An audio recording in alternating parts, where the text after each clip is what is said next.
Hey guys, Whitney here. Welcome to today's masterclass. We have our guest of honor is going to be coming on in just a minute. There he is. Yay! Chris is here. Fantastic. We've got some time. People are still filing into the room. So awesome. Let's see here.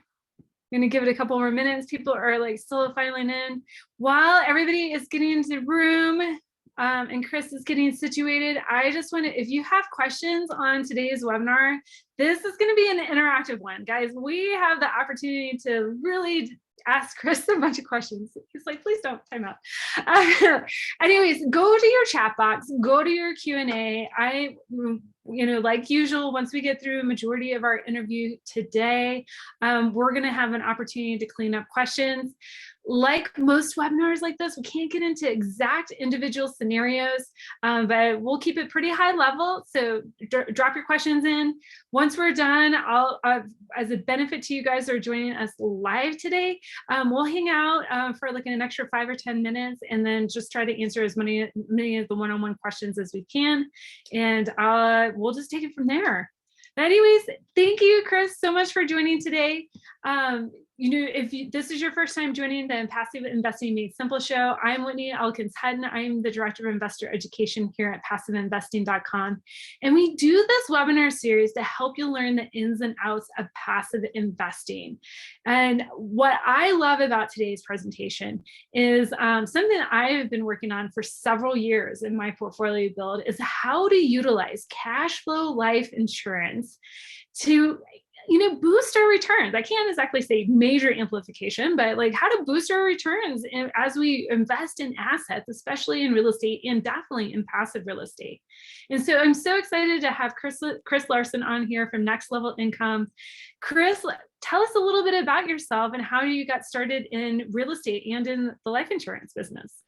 Whitney, thanks so much for having me on today. And this is, I'll tell you a little bit about my personal story here before we get started and why I'm so passionate about this subject and how it's kind of blended in with, another love of mine, which is investing in real estate. So Chris Larsen, my business is Next Level Income. You can check us out at nextlevelincome.com. I'm going to have some free resources for you today if you go to that, and I'll type this in the chat here. If you haven't yet, please get a free copy of my book. It's going to be nextlevelincome.com/book. And then the other place on my website you want to check out is nextlevelincome.com/banking. And that's going to give you the chance to get a white paper and also a video of what we're talking about today. But you guys are going to get it here firsthand. I've been investing in real estate since I was 21. So more than half my actual life at this point. I used to say like half my adult life. Now it's like half of my real life. I live in Asheville, North Carolina with my family here. I'll show you guys a picture before we get started. But we're going to be talking today about what I call the investment optimizer. And the investment optimizer is a specific strategy that blends life insurance as well as real estate. And I worked for State Farm. I was a licensed life insurance agent over 20 years ago. And during COVID, I had a lot of downtime. I spent 18 years in the medical device industry, and our distributorship, our business was shut down during that period. I got my life insurance license again, and I've become very passionate about talking about this. When I was 5 years old, my father passed away. He died in a plane crash over Lake Michigan. And fortunately, he had some life insurance. He actually accidentally had 2 policies at the time. And because he had, it was a modest amount, but because he had that, I was able to come out of school partly because of that, debt-free out of college. I bought my first property while I was in college at the age of 21. After my first son was born, my son will be 12 in 4 weeks here. Right when we found out he was pregnant, we decided to start this cash value, they were called bank on yourself policies instead of a 529 plan. And I started this policy, and as I learned more about it, I learned like, wow, you can use this money and do things like finance car purchases. My wife is an architect, and we were building spec homes. and we used those to finance the land that we were buying. Well, after doing this for a few years, my best friend asked me, he's like, hey, what do you do, like, for college and, for some of this other stuff? And I said, oh, we use our life insurance. So he was doing very well. He was married to an orthopedic surgeon, so they were making about $600,000 a year. He ends up taking out policies on he and his wife. His wife passed away from cancer at the age of 40 about 6 years ago. And he came to me, he said, Chris, I really need to thank you. And I said, what for? And he said, because of your advice, I got a policy on his wife. I got a policy on her, and I'm able to leave my job. And he now lives in Asheville, about a mile away from me. My mother passed away 10 years ago. I hate to tell you all these stories, but I think it's important because of what it's impacted my life personally. And one of her desires when she passed away was that she funded some things for my two boys. Well, she didn't have life insurance. And when I asked my stepfather why she didn't have insurance, because I said, hey, didn't she want to do these things? He said, oh, insurance is too expensive. So I tell you these things so you can be aware. I'm not here to persuade you today. I'm here to inform you about some tools that are out there. This isn't necessarily a fit for everybody, but it certainly is a tool that's available. And like Whitney said, if you can take your returns and take them from 12 to 15% or 15 to 18% and just tweak out a little bit, those returns, as I'm going to show you, can be worth millions of dollars over the course of an investing timeline. Excellent. Excellent. So let's start off. Like, what is a cash flowing life insurance policy or a banking yourself policy? Yeah. So let's see here. I'm just seeing some notes in here, but we'll take these at the end. So thank you, Dan. An infinite banking policy, a bank on yourself policy, a cash value life insurance policy. And if you want, I can show some of the presentation, Whitney, or we can just do some questions here. But it's really nothing more than a whole life insurance policy. The question is, how do you structure it? Do you structure it to maximize cash value, or do you structure it to maximize insurance value? And depending on your goals, you can actually tweak some different things within the policies to maximize the amount of insurance. And I think if most people on here are real estate investors, think about it this way: a whole life policy is like having a mortgage, whereas a term life policy is like renting, right? So what are the benefits of renting? Renting's cheaper. It costs about 50% more to own a home than rent a home across America. That's a fact. It's cheaper to rent. It just is. Owning a home is an emotional purchase. But what are some of the advantages? You have control. You also build equity. And the same thing with the whole life insurance policy. So if you've purchased a home, then you've already made this decision. You've said, hey, I value the security, I value the ability to build equity, the control that I have. So it's the same thing with whole life insurance. The other thing is, if you have a 30-year mortgage, that mortgage amount is stable over the life of that mortgage. It's the same thing with a whole life insurance policy. It's going to be stable, and you can also set the term. So just like a mortgage, you can choose, like 15 years, you can 30 years, commercial, 10, 20, 7, 5. You can choose different terms.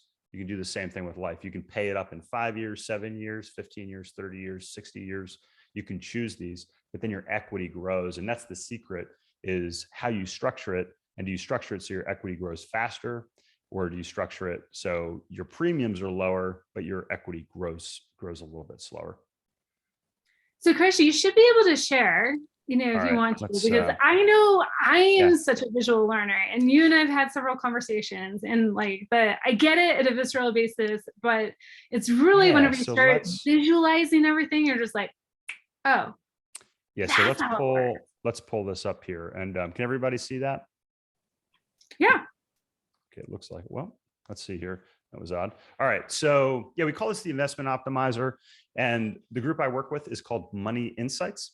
And we specialize in working with investors that want to structure their policies for investments. We're all licensed, we're business owners, we're investors. So that's who we specialize in working with.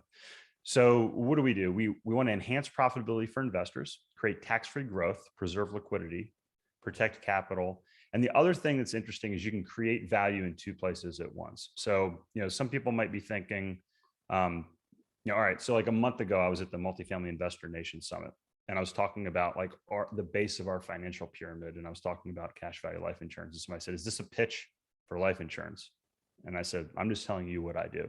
So, the thing is, don't think about this like an investment. Think about it kind of like a savings account. And I like to think of it like our supercharged savings account. In my book, I call it my opportunity fund, which I'm going to use that term as well. So the question I want you to ask yourself is like, what do you do with your money before or in between deals?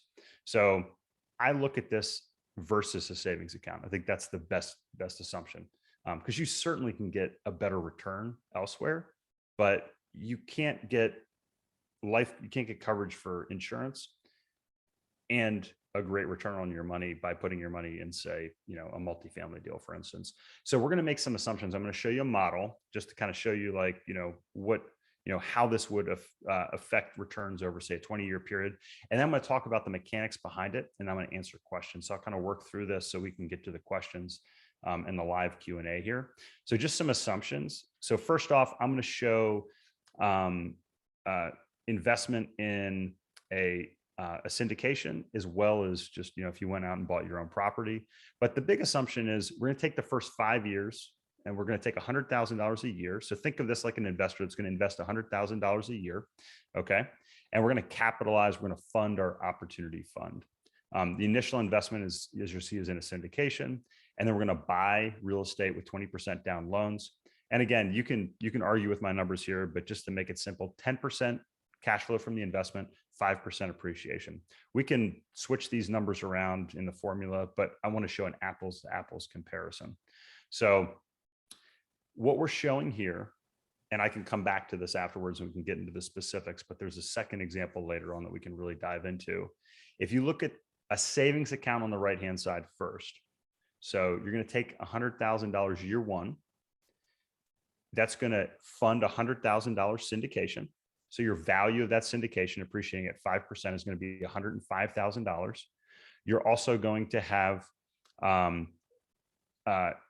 money left in your bank account, because this is going to grow. This is the end of year balance. So you're going to grow that $100,000 in your bank account. You're going to get a little bit of return in your bank account, but we're also going to buy term insurance. So that's factored in here as well. At the end of year one, $108,000. We're going to run this out every year sequentially. Now here's where I want you to focus on. You look at going into year 5 here, we're going to take $400,000 and we're going to fund the purchase of a $2 million property. Up to about 5 years of savings account, you're going to exceed what you're going to see in the investment optimizer. You're only going to be able to buy a $1.435 million property. Now, what's happening though, is you continue to grow the cash value from years 5 to 10. And by year 10, you're starting to catch up to the point where you have more equity that's grown inside of your cash value life insurance. And you can use that to help fund a larger purchase of a property. Now, you may ask, why did I start with the syndication? Why am I converting over to, just going and buying standard properties? Two things. One, maybe we can start off with the syndication to show like a lower amount. But the thing is, if we use syndications and we're getting a syndication to turn over every 3 to 5 years, which is what I assume in here, the numbers get huge. They get really, really big. So these numbers are pretty simple. But what you can see is in this apples to apples comparison, you start out lagging a little bit in the investment optimizer, but by the end, you've exceeded by about 10% the growth. So like you said, Whitney, you're not talking about like massive differences, but you're talking about a 10% overall difference in the amount of money you have by the end. Now, I want to point one other thing out. In this example, if you're buying term insurance, let's say you're like me, I'm gonna be 44 years old here in a few months. In 20 years, it's going to be exceedingly expensive for me to buy term insurance. It's not going to make sense at some point anymore. There's another term for whole value life insurance. It's called permanent insurance, because you're going to continue to have that. And it's also going to be paid up at some point in the future. So there's a little snapshot here. So what's the problem we're trying to solve? We're trying to solve the problem for liquidity So if you're saying, hey, I want my money to be available to invest in a syndication or a real estate opportunity, liquidity. Number two, safety. You want money to be safe so that it's there. It's not going up and down in value, like a cryptocurrency is, or like the stock market is. So what are your options for what I call the opportunity fund? Savings account. You can use a money market account, or you could use something like the investment optimizer. What is the vehicle? As we mentioned before, it's max overfunded dividend paying whole life insurance. So this is kind of a mouthful, but again, it's a specially structured contract. And this is really important. Life insurance is a contract. I had an investor call me, a good friend of mine, investor call me last year. And I won't forget, because I was getting my car serviced. So I was standing outside the car dealership and marveling at how there was no cars on the lot. It's crazy. Like, it's so hard to get anything these days. And he's worried about the tax laws that may be changing for retirement accounts.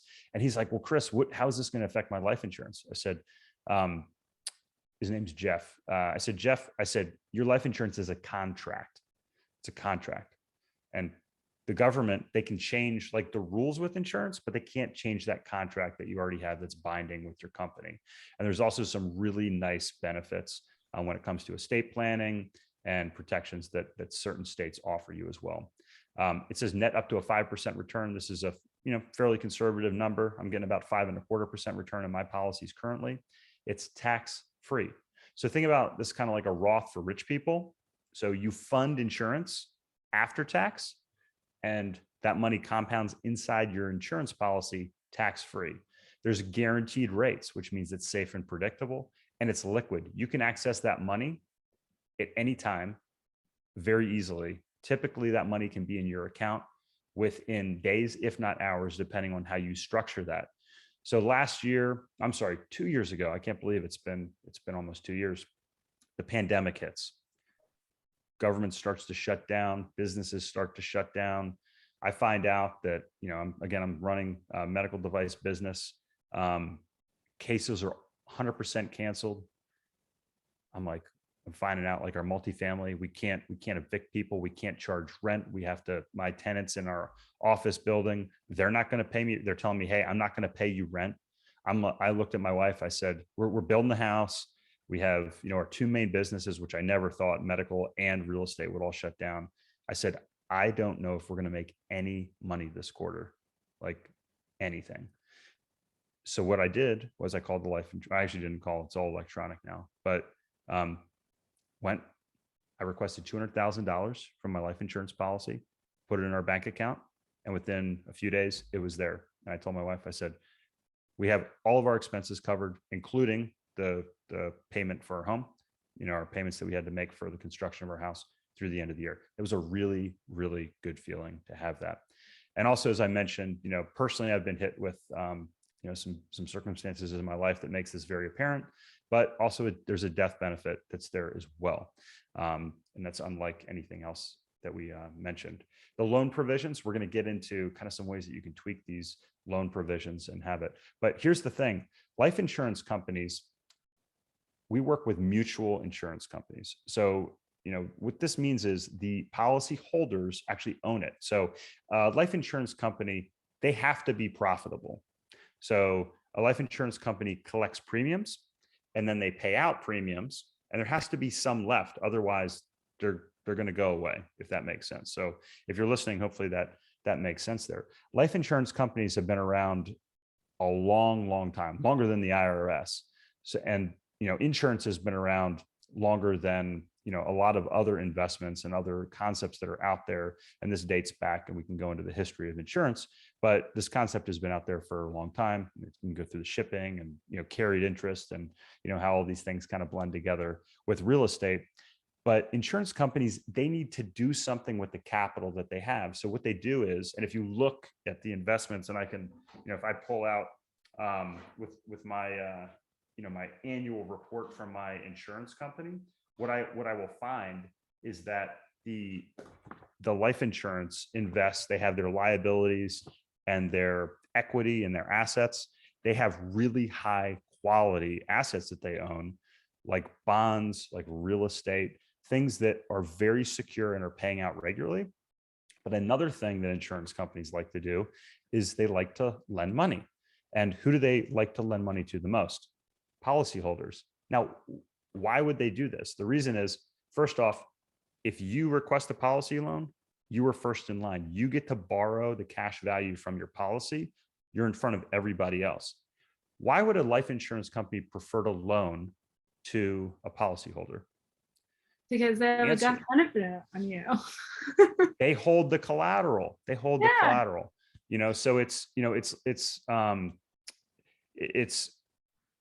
like my father was lend me money when I was starting out in the real estate business. We had other things, he could pull from me if I didn't pay him back, and we had another relationship. We have a really deep relationship. Well, on a financial perspective, the life insurance company that holds your life insurance policy, you guys have a really deep relationship. You have that contractual relationship that's there. So if you don't pay back that loan, they take the proceeds out of your death benefit. So it's there. They're first in line. It's very seamless and easy. It's also easy for your heirs as well, because you don't have to take the money from the proceeds and go pay off, say, a credit card company. So it works both ways, from the policyholder as well, from the company as well. So how does it work? All right. So we have money, and we're going to put this into the policy. That policy is going to give you two things. It's going to give you a guaranteed interest rate, and it's going to give you a dividend. Those are going to grow inside your policy. Now you raise your hand, Whitney, and you say, hey, I want to take a policy loan. Now, question, and you're kind of like on the spot, because this isn't, it'd be fun if I was in front of the whole room, but do you actually take the money out of your policy, or does it come from somewhere else? No, because this is what I love about it, is because it's simple versus compound interest, right? The money's you're in my policy. Stealing my thunder. Oh, sorry. Exactly, but that's perfect. Yes. Yeah. So this is kind of the backstory why there's simple versus compound. But when you request that loan, it comes out of the general funds of the company, and the collateral for that loan is actually the cash value in your policy. And that money can then be used for a cash flow investment, for instance. And then as you get cash coming off of that investment, it can go back to pay off the loan and the interest. And yeah, there is interest, and we'll talk about how to arbitrage. We'll use a cool concept here, which is what the simple versus compound is, but there is that wall, if you will. There's like a firewall in between that. So the cool thing is the money in your policy, the cash value in your policy, grows uninterrupted, and you take this loan out, even though you use that as collateral. And again, to compare this to real estate, it's a lot like having a line of credit on an investment property or your own home. So you can borrow money out, you have the collateral that's your home, and you have a contract there that binds you to the bank with that. So what are benefits of leveraging the cash value in your policy? One, it's tax-free growth. So that money is going to continue to compound in the policy tax-free. You're going to create value in two places at once. So you're going to have the money compounding in your policy. It's also going to give you that protection, that coverage that you're not going to get if you just have that money sitting in a savings account. Now, there's a cost to that. You do have to pay for that, and we can talk about that more in detail. And then also there's arbitrage. So there's this concept. So let's talk about this. So I'll never forget, I got a money magazine as a present, as a gift from the same gentleman that introduced me to cycling. I raced bicycles for 20 years. It was a big part of my life. And he gave me this money magazine, and it had this compound interest curve that looks just like this on the page. And it was talking about the benefits of starting a Roth IRA and investing just $100 a month, and how if you started out small, by the time you were 65, if you were 18, you'd be a millionaire. And I was like, I'm definitely going to do that. But I didn't want to wait till 65. So we did it by the time I was 30. And hopefully you're on that track or ahead if you're listening here today. But this is arbitrage, and this is how you create massive wealth in your life. You borrow and you pay simple interest, and you earn compound interest. So this is the example. And again, you can go back and watch this. So let's say you take out, and I use bank on yourself, BOY, bank on yourself, which is what we called the concept. I'm sorry, beginning of it's also bank on yourself, but this is the beginning of the year loan balance. and then end of year loan payment, end of year loan balance here on the right. So you start off, let's say you borrow $100,000 out of your policy. You're going to be charged a 5% interest rate. Okay. But we're also going to amortize this over 20 years. So this is an amortized payment that's going to end up at zero. So you calculate this out in your financial calculator, and you figure out that every year you have to pay $8,024 to pay this off at the end of 20 years. So how much interest are we paying? Just over $60,000, $60,485 in interest. And this is going to compare to, now let's back up a second here. So you're borrowing $100,000, you're paying it down over 20 years. You're not touching the cash value in your policy, because remember, we talked about that cash value is on one side and you're borrowing from the general account of the insurance company. So it's growing uninterrupted in your policy. And we're just assuming 5%. Okay. 5%. And it's compounding at a 5% interest rate. You end up with $165,000 of interest earnings for a total of $165,000 of earnings versus $60,000, just over $60,000 of interest. Does that make sense? That's the difference between earning compound interest and paying down simple interest in a period. And that's arbitrage. And again, this is what's on the website at the banking link. You can go back and watch this again. But it's really amazing what happens when you allow that money to compound uninterrupted, but you're paying it down. And this is why this is the whole concept of a family bank. This is why you want to be on the other side and become a bank. This is why banks make a lot of money.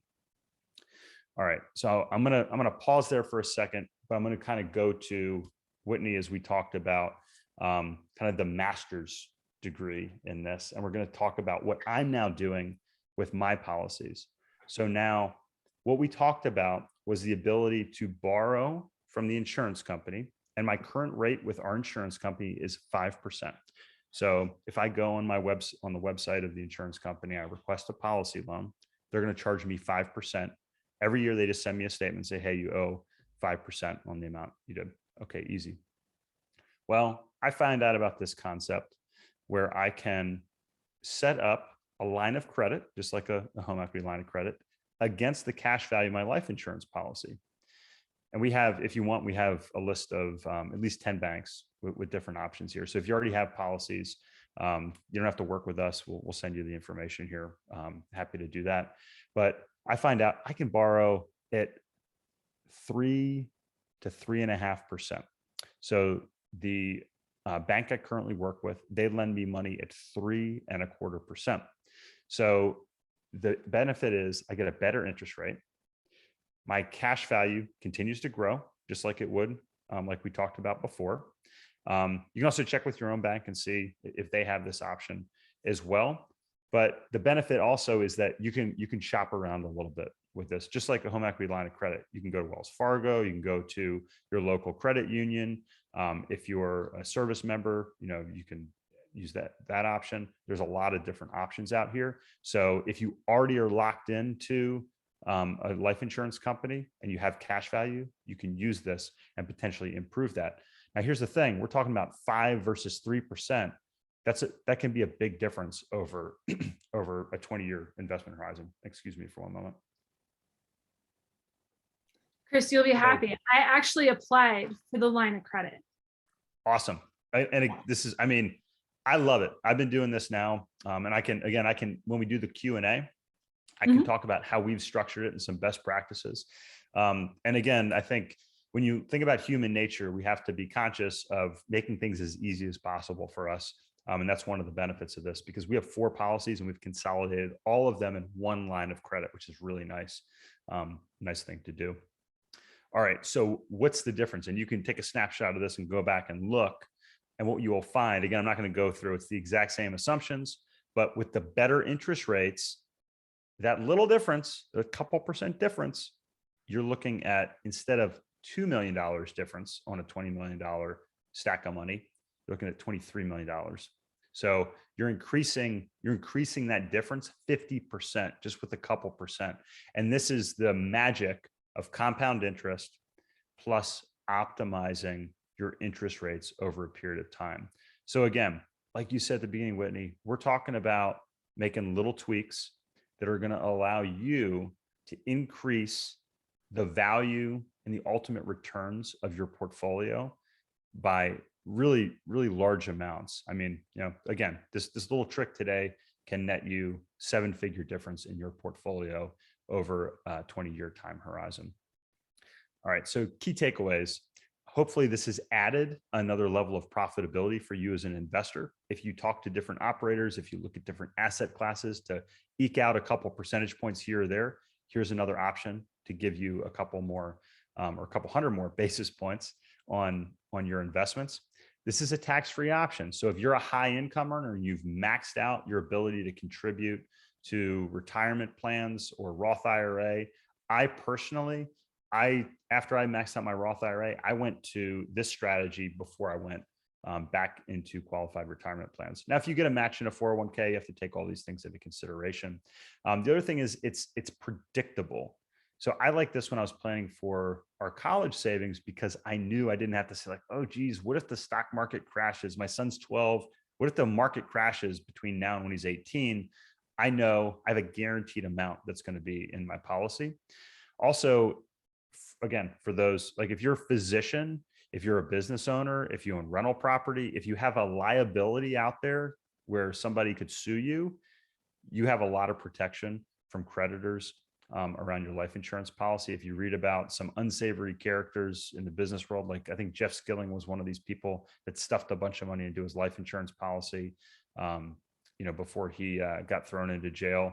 And the reason he did that is because it was protected, like they couldn't come after it. That's not what I recommend you do, is go defraud people. But my point is like, it's protected if somebody comes after you, whether it's legitimate or illegitimate. And something we haven't really talked about is tax-free retirement income. So if you're the type of person that's like me that can't stop thinking about the future, you say, well, what happens in 20 years when I'm in my 60s and I want to start kind of winding down, I want to start spending this money. You can take that money out of your insurance policy that you stuffed in there tax-free. And here's a really cool secret. If you take out money that's grown in excess of the premiums that you put in, you can take them out as policy loans and you don't have to pay tax on the policy loans. It's just like real estate. If you borrow money out of your real estate, like we're refinancing a property, we're gonna take some money out. I'm not gonna pay tax on that until I sell it. Well, you don't have to pay tax on that. When you pass away, that money is automatically deducted from the insurance company, by the insurance company. So that's a really cool benefit. And there's some other options there that can be exercised, with respect to other insurance options, but that's not our topic today. So again, hopefully this is another layer of profitability for you. I'm gonna pause the sharing here so I can see the notes, and we'll kind of go to a Q&A. And I was hoping to finish right around 3:30, so this worked out really well. I know I went through a lot today, so please ask questions. If it's something with a specific situation that you have, we can always take this offline or set up a call one-on-one as well. Yeah, guys, I've seen a couple of raised hands. Make sure to drop your question in the Q&A or in the chat because we have questions stacking up. But so I'll go ahead and so Dan's question, as a general rule, if you have paid up addition stage in your policy and also have an investment you're interested in making, does it make sense to put the money into the policy first, then take out a loan to make the investment? If not enough cash on hand to do both, does it matter at all if the policy is direct recognition policy, or are there any considerations when you would not? So one question at a time, Dan. I'm just kidding. So no, these are fantastic questions.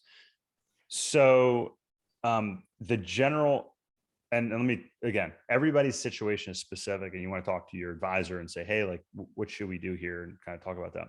So as a general rule, what I do is any cash I have, I pay my initial premium. Then I pay my paid up additions. I max fund my policy is what we call it. So I max fund my policy.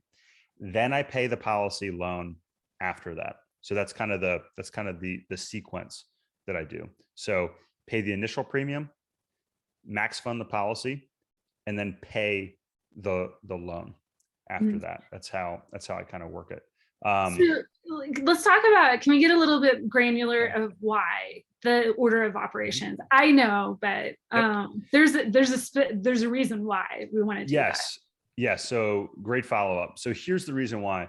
So if you don't max fund your policy, so it's let's say it was 2021 and I didn't max fund my policy. Now it's 2022. There's limits to what I can do. I can't go back and max fund prior years for the policy. Like there's annualized limits.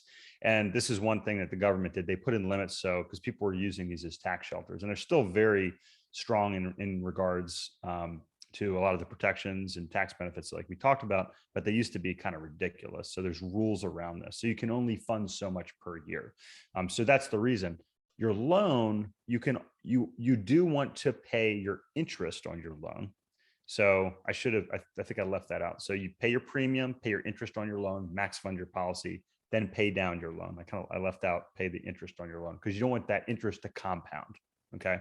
So we talked about that. You want to pay down the interest. So at least pay your simple interest. But you do want to make sure if you have the ability, you max fund that policy. Then the principal on your loan, you can pay that back at any time. So here's a great example. So bought a property with my partner. This was 2018. Okay. $100,000 investment in that policy worth about $250,000 today. So we're selling the property. So I know I have some loans taken out on my policy currently. And I use that cash value line of credit. So I have a hole in my policy, so to speak, that I can fill now. And I'm going to take that. Let's say I have a $350,000 loan. I'm going to have $250,000 in this example coming in. I can take that and I can fill up that 350. I didn't pay that down. I've already max funded my policy. But if I have a $350,000 loan out, now I have this sale of this property that's coming back. Or let's say you were a sales professional. I used to be in sales. I got a big bonus. You can put that in. If you have any potential windfalls coming in the future, that's where you use those windfalls to pay down your policy. Or you could even use your policy loans to pay premiums and then pay those off. But you just need to be careful and kind of consider your own cash flow. And that, Whitney, I didn't think we were talking about that. You have to kind of plan, your cash flows to do that.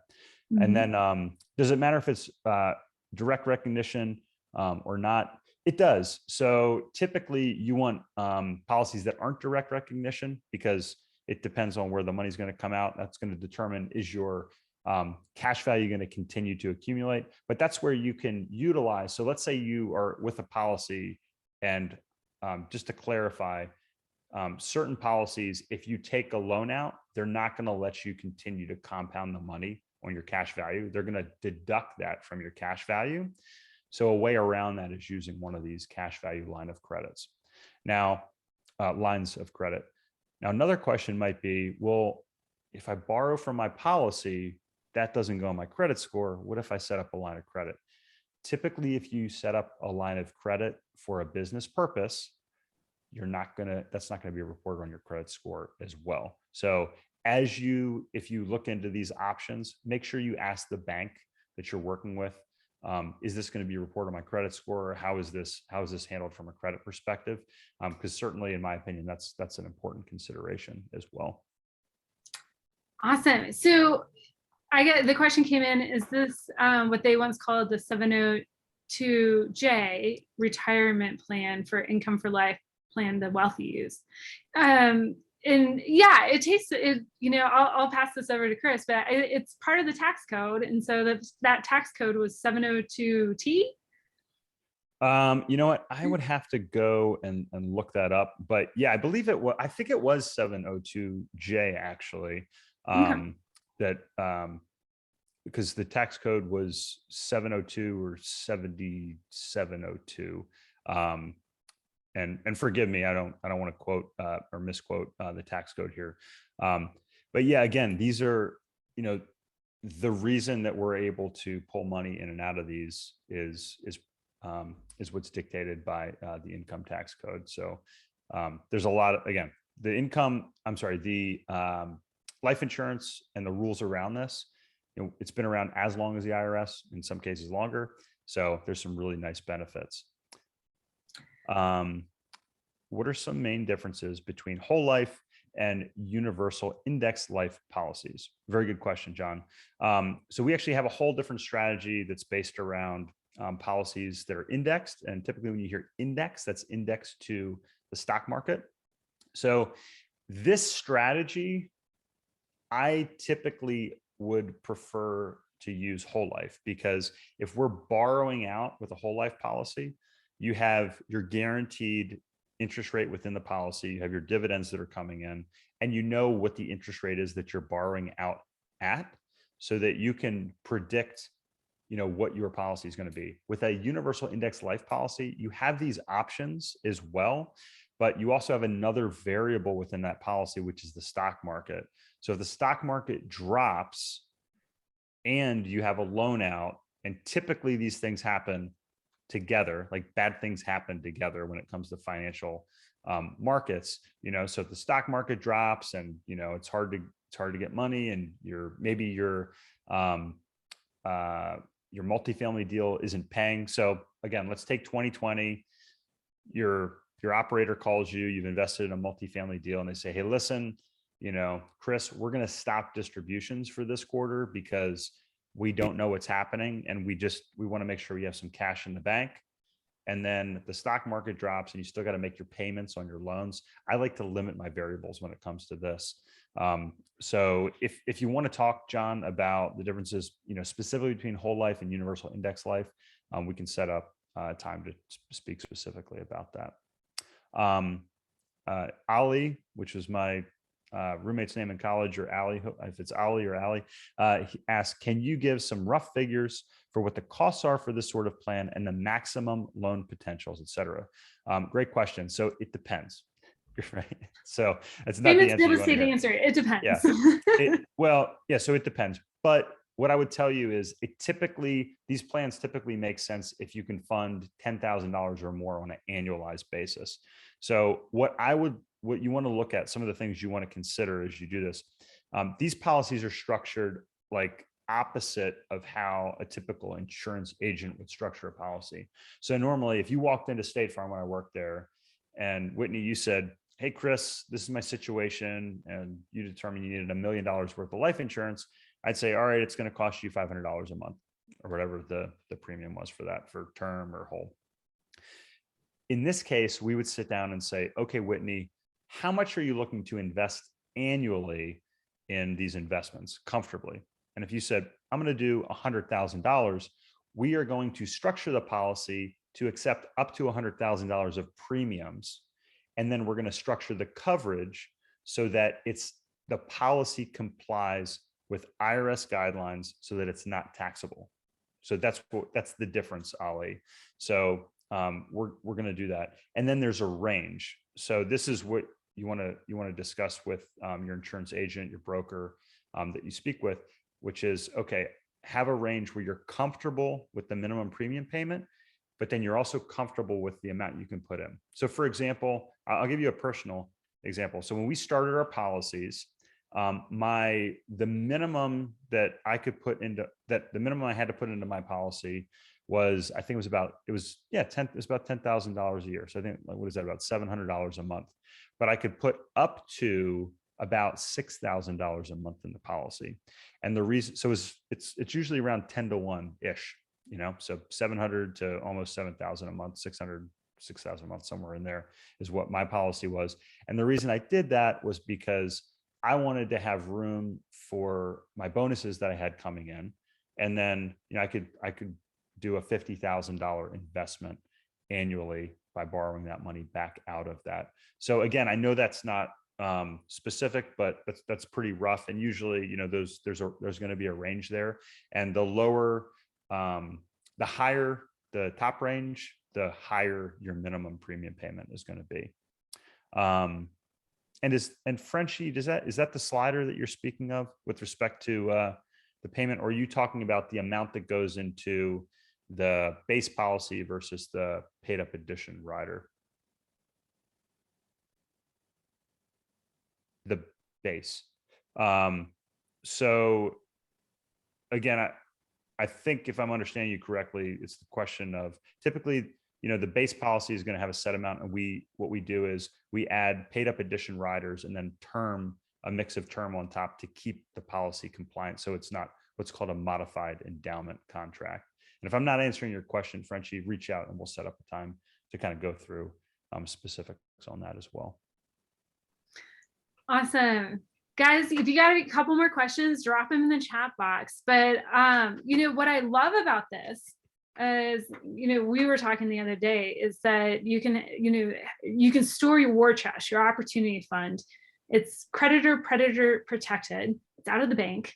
You're earning guaranteed interest, a chance to get a dividend on top of that, with companies that have historically been paying dividends. And I'm not trying to do a sales pitch either, but You're doing a good job though.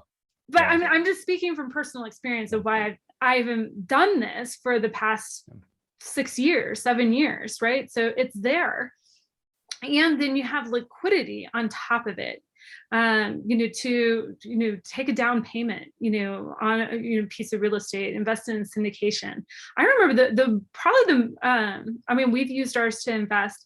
Probably the trickiest one is that right when COVID hit, banks were shutting down, and we had the chance to upgrade our little mini camper. I mean, and we are married to our camper. We go everywhere in it. And we were also in the middle of a refinance on our primary property. You can't do anything when you've got a loan out. And I was like, we need to buy this camper. We identified the perfect one. And I was just like, oh, insurance policy. Money was in the bank in 2 days. Not on our credit. We did our loan officer, hopefully they're not on the webinar, no clue what was going on. And, we were able to, we got it all, cleanly done in 5 days, bought one, sold the other. But it was just not having to ask permission to utilize my own money. That was what was so fantastic about that. And we've gotten a little bit more, I wouldn't say aggressive, but we've utilized our policy loans, far more, in advantageous ways. And then you create that arbitrage, right? Yeah, you're taking on expense, but if you can take on an expense and pay $40,000 to generate $160,000, how many times would you play that slot machine? That's right. And yeah. Now, and I'm going to play devil's advocate. I'm going to talk about why, who shouldn't do this and kind of some things to be aware of. But yeah, it's, this is for someone that says, hey, insurance is a need that I have, that understands that they can, if you can borrow at 5% or 3 to 5%, if you can't invest at greater than 3 to 5%, then you can just leave your money in the policy. But again, think about an after-tax return of say 5%, compare that to what your other options are. That's kind of a good baseline. Now there is a cost. So who is this not for? If you have income that you feel you can't comfortably support this, if let's say your premium payment to fund the policy is $1,000 a month. If that's a real stretch for you, then that's probably not a good fit. You probably want to wait. You probably want to say, let's just put that money in the bank for now. But if you say, hey, I want the insurance coverage, I'm going to put the money in, I'm going to invest it, then, that may be an option you consider. Typically, you're going to be paying for the insurance on the front end. So it's like starting up a business. You're going to be paying for the insurance in the first couple of years. So what I look at is that's a sunk cost. I'm buying the insurance in the first couple of years. And then in my policy that I just started last year, by year 3, every dollar I put in, I have $1 of cash value. It's paid at that point. Other people will tell you, hey, you're going to break even in say 5 to 7 years, 10 if you, maybe your insurability is lower. That's the other thing. If you're like, well, Chris, I can't be insured by this. You maybe expect me to say this isn't a good fit for you. You can also insure another person and still use this strategy. So you can insure, your spouse or a child, a grandchild, and you can still use this strategy. Now they have to have insurability, which means I can't insure my child for $10 million because the insurance company would say, well, they don't have that level of insurability. Whereas, somebody that's making $1 million a year, that would not be an issue. So, these are some things that are considerations. If you don't need insurance, if you don't have the cash flow, the predictable cash flow to support one of these policies, if you aren't interested in investing the money, then like the whole investment optimizer, it's probably not a great fit. You could just stick your money in a savings account or do something like that. Mm-hmm. So yeah, I mean, TK's saying like at one point, Michael Dell was putting 2.5 million per year into the strategy. Go look it up. Like if you look at, is it the coach from Michigan? I think Harbaugh. Is he Michigan? Forgive me if I'm messing that up. You're asking the wrong person. But yeah, somebody can like either mock me or they can give me a somebody help me out right now. Yes, thank you, Frenchie. Thank you, Frenchie. I appreciate it. The coaches move around. I went to Virginia Tech, so I don't know. But but I believe it was Jim Harbaugh. He takes part of his compensation in the form of cash value life insurance because it's advantageous. So if you're a business owner, you can also look at the option of potentially funding this, from your business. You can use key man insurance. So if you're a business owner, you can look at doing that. I love this. So we have Airbnbs. So let's say you're going to go buy an Airbnb, and that, like, if you're in a prime earnings period of your life and everything you're earning in your investments is just getting reinvested, like you could take 100,000, push it into your policy, take it out the other side as a loan, loan yourself that money. Let's say you buy an Airbnb that's producing 30% a year annually. You can pay that loan back and do it all over again, or just pay the loan back and leave it in your policy. Let's say you're really nervous right now about the stock market. Okay. You stop putting money in the stock market. You could put money in your policy and start storing the money in your policy in anticipation of a future market event or waiting for a place to invest your money. Because look, I think at a minimum, inflation is 5% right now. The last thing I want to do is let my money sit in a bank account. I'd rather be owing 3% and investing at 15% and getting that 12% arbitrage in doing that. But I always keep enough money in my policies as a really nice cushion. So that's the first thing you can do is like, I have a coaching client and he's like, well, Chris, I want to do this, but I have my emergency fund and well, you can use this as your emergency fund, but just don't over leverage yourself. Yeah. We always leave, as, probably like 10 to 12 months worth of expenses personally and for our rentals in the cash value life insurance policy. And it's compounding right now. Right. And it's off the table, out of the bank. I would like to think if banks failed, everybody would get an FDIC insurance payout. I'm not convinced of that, but anyways, at the very least, it's not, you're not just earning like 0.1 or 0.5%, you're earning more than that. So Chris, I know we're almost at time, and what is the biggest takeaway that you want listeners to get from this episode? Yeah. So again, it's for me personally and my family personally, cash value life insurance has been the base of our financial pyramid. And, I shared at the beginning, the story of my father passing away when I was 5, my best friend's wife passing away when she was 40 years old. Insurance is there to provide protection for your family. This is a strategy that can allow you to blend the benefits of cash value life insurance with, I think something that's the favorite of almost everybody on this, which is real estate, and end up optimizing returns over a period of time. As people like to say that talk about these strategies, literally invest your money or literally have your money working for you in 2 places at one time. And this is what the rich have been doing for many, many years. Awesome. Well, thank you so much. I know, guys, you guys probably have a ton of questions. I'll hang out here for a couple minutes and answer what I can. Chris, thank you so much. You dropped your links in at the very beginning of the episode, but I'll drop them in again. But if you just want to tell everybody real quick again where they can find you and where they can find your book, and then we'll wrap up for today. Yeah, so it's chris@nextlevelincome.com. If you have any specific questions or you want to talk to somebody on our team, thank you for that, Whitney. you can reach out directly to me. The banking link is going to give you a white paper that kind of walks through this strategy, also has a replay of this, although I know Whitney's going to be sending this out. And then please go to the book link. If you put your address in, I'll even send you a free copy. Awesome. Thank you again today. Thank you so much for having me on, Chris. It's been such a pleasure. Guys, take Likewise. advantage of that. Read the book. It's amazing. And if you're here live, hang out here and we'll answer some more questions. Yeah, I'll stay on for 5 more minutes. I got a call at the top of the hour, but happy to be here. And thank you for being on, everyone. Thank you, Whitney. Yeah.